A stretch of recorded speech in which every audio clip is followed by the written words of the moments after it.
ప్రభుత్వాలు క్రీడలకు చాలా ప్రాధాన్యత ఇస్తుంది కాబట్టి మరి క్రీడల్లో మరి ముందుండాలి కాబట్టి గిరిజనుల్లో మరి క్రీడల్లో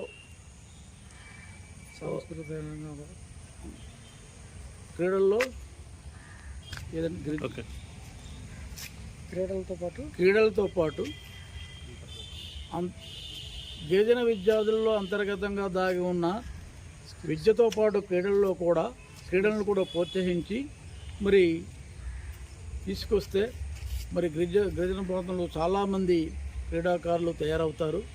మరి మిగిలిన రంగాల్లో కూడా మరి ప్రోత్సహిస్తే మరి గిరిజన ప్రాంత. నా పేరు doctor M Vijayabharathi, principal government degree college Chintapalli. జాతీయ క్రీడా దినోత్సవాన్ని పురస్కరించుకొని మా కళాశాలలో వివిధ సాంస్కృతిక కార్యక్రమాలు మరియు క్రీడా పోటీలు నిర్వహించాము మండల స్థాయిలో.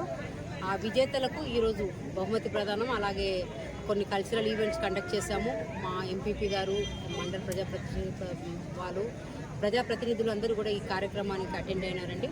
చాలా గ్రాండ్ సక్సెస్ చేశారు. ఈ ధ్యాన్ చంద్ హాకీ విజార్డ్గా పేరుగాంచిన వారు. ఇతను ఒక హాకీ మాంత్రికుడు. ఇతను హాకీ స్టిక్ పడితే అంటే జనరల్గా వేరే kabaddi winners first place goes to government degree college. ఎందుకంటే వర్షం పడే ఛాన్సెస్ ఉన్నాయి కాబట్టి మనం ఎంత తొందరగా సక్సెస్ఫుల్ గా చేసుకోవాలంటే